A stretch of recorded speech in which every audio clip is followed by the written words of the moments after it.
9. 4 and 5 is 9. That is the answer to the riddle on the last video, or the last video up. And hello, my name is Robert Hill, or Bob Hill. Jokes by Bob Hill here. Appreciate you taking the time out of your day to laugh a little bit. Invite you to join or to subscribe, and also if you push the like button if you like it. If you don't like it, then you can also push the other button, the down button. But if you do, please put in the comments why you push that, so I can improve. Share with your friends. You like a joke, share it with them. Okay, without further ado, we will get on to the jokes. This old guy, he was up in his deathbed. He was there just really hurting. He could barely move, and all of a sudden he was smelling his most favorite chocolate chip cookies that his wife always made. And the aroma came up into this room, and oh, he loved those chocolate chip cookies.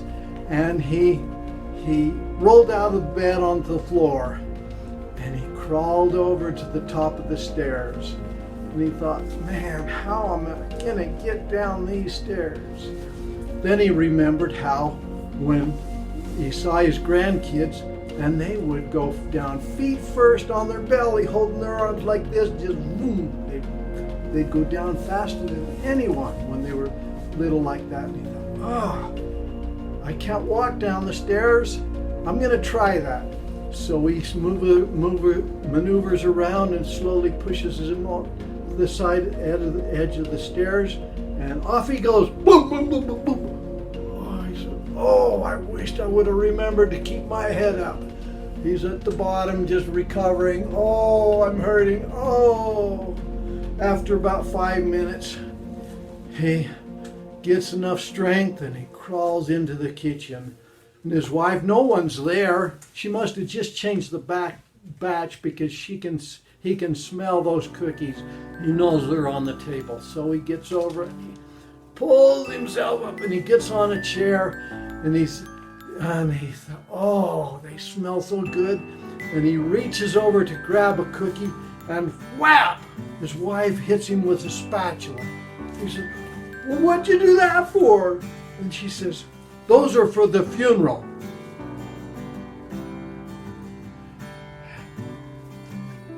How many people does it take to change an AC compressor in a Ford Mercury?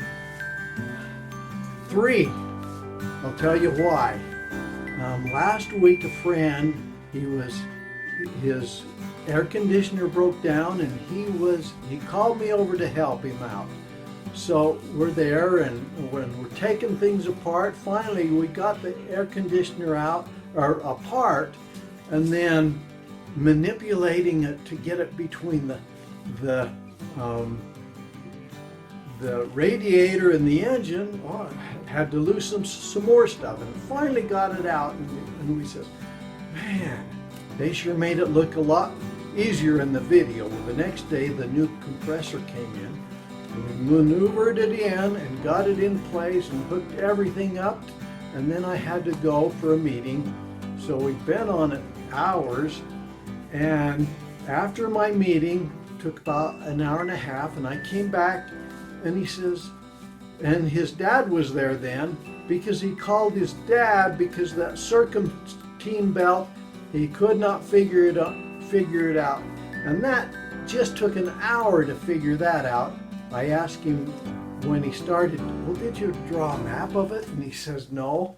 And so he says, well, usually there's a map here on top of the engine somewhere, but they didn't have one. And he looked on the internet and he couldn't find something, but he finally got it in after he spent 45 minutes or a half hour, 45 minutes. Then he called his dad, and his dad came over, and his dad must have got there just shortly before before I got there. So we got finished putting it together. So it took 3 of us to do that.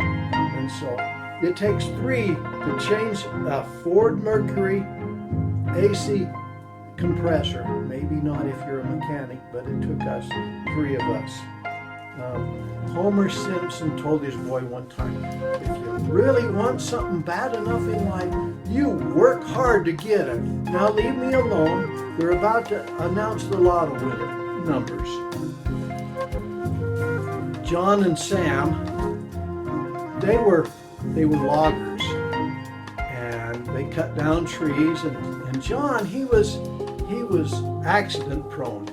Well, one day he's up there and boom, he cuts off his arm. Well, Sam puts his arm into a bag and gets John in his truck and hauls him into the doctor. He's supposed to be the best doctor in the world for that. So he brings him in and he says, oh, I'm good at arms. You come back in 4 hours and we should have him fixed up. Well, he went back in 4 hours and the doctor says, oh, we finished early. He's down at the pub. So he went down to the pub and there was John throwing darts. Arm good as new. And he said, man, that doctor is remarkable. About 2 weeks later, boom, John cuts his leg off. Oh, that's bad. So he puts the leg in a big plastic bag, extra large garbage bag, and puts John in the bag in his truck and hauls him down to the doctor. And got there right away, and his legs are a little harder. We'll see what we can do. Come back in 8 hours. 8 hours later, he comes back and we finished a little early. John's down there with the kids playing on the soccer field, and down there, kicking the ball. John's legs good news. Man, that doctor is extraordinary. Well, a couple months later, boom, John cuts his head off. Oh, you think, well, it's worth a try. He puts John's head in the plastic bag and drags John over and puts him in this truck and hauls him into the doctor, and he says, Doc, I don't know if you can do anything, but he cut his head off. And I says, well, give me 12 hours and I'll see what I can do. Well, he just knows he's dead, but he comes back in 12 hours and he says, and the doc says, I'm sorry, we couldn't save him. And he said, I know, cutting the heads off. Well, it wasn't that. His head suffocated in the plastic bag. Okay, you should teach your kids real early about death and dying. That way, when you threaten to kill them, it's more meaningful. There was these 3 Eskimos, and they were in a bar up in Alaska, and they were arguing which of their igloos was the coldest. Man, that would be stupid. I'd want mine to be the warmest. But they're arguing, and they says, well, I guess the only way we're going to solve this is if we go see each other's igloos. And so they went to the first Eskimo's igloo, and he poured half a cup of water, and he threw it in the air, and by the time it hit the ground, it was frozen. And they said, that's cold, but ours is colder. And so they had to go prove it. They went to the second Eskimo's igloo, and they got in there, and he goes, ah, and his breath froze and went to hit the ground. And the first says, that's colder than mine, but the third Eskimo says, mine's still colder. So they went over to the third Eskimo's igloo. They went into his bedroom, and he pulled something out from under the covers, and he put it in a pot, and he put it on the stove. A minute later, when he took the lid off, we heard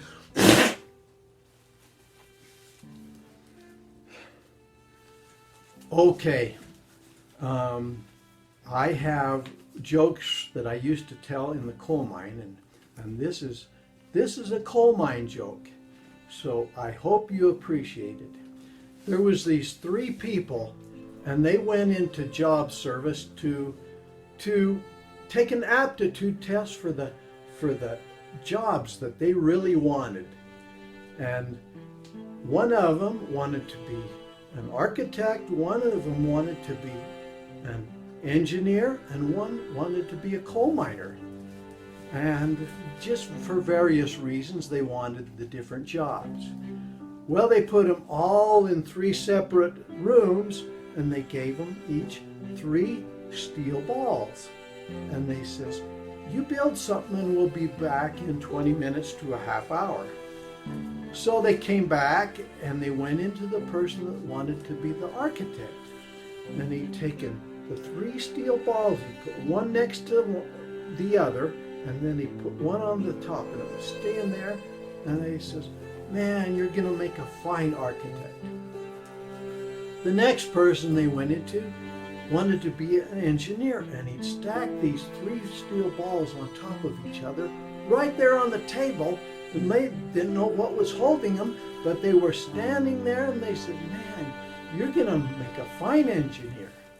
And so they went into the next person that wanted to be a coal miner, and he says, I broke one, I lost one, and the other one's in my lunch bucket. Now, this is a joke that people said all the time, but you know what? Coal miners, they're a unique breed. They work in underground where it's dark, where sometimes they're alone and sometimes they're not. Sometimes the coal's only 4 foot high, like back east, or sometimes it's 8 to 12 foot high, like here in Utah. Other times, and the equipment. When you're working with a 20 to 40 ton miner that cuts coal out of the face, that's where the coal is extracted. Or the longwalls bringing 30,000 ton of coal out of a coal mine a day. It is a unique job, and coal miners earn their pay, and they most of them work safe. They have to work safe. So even though I tell jokes about coal miners, coal mining, and I was a coal miner for 38 years, so I feel I have that right. There was a guy walking down the streets of Las Vegas. He was in raggedy clothes. He was just really down. And he picks up this lamp and he starts rubbing it, polishing it. Maybe he can get a buck or two for it. And all of a sudden a genie pops out. And the genie says, you have one wish. And the guy thought, he didn't jump into anything. He thought, you know, I wished I just could have good luck instead of always bad luck. And the genie says, poof, and he was gone. Well, he continued walking. There's a $10 bill. He picks it up and, oh, that's unique. Maybe my luck is changing. He sees a betting thing across the street, and he goes across, and there's a bunch of horses, and it says, Lucky Luke. And he puts $10 on Lucky Luke at 100 to 1. Man, that's not very good odds. And it won, and so he wins over $1,000. He goes into the casino and he sees Lucky 7. And so he puts the $1,000 on Lucky 7. Boom, he won again. And he's wow, he's feeling great. And so he decides that he's going to go visit a brothel. And he goes in, and streamers and everything, and the madam puts her arm around him and says, you're the 1000th visitor. You won a night with anyone in the brothel for free. And he thought, well, I've always wanted to be with an Indian woman.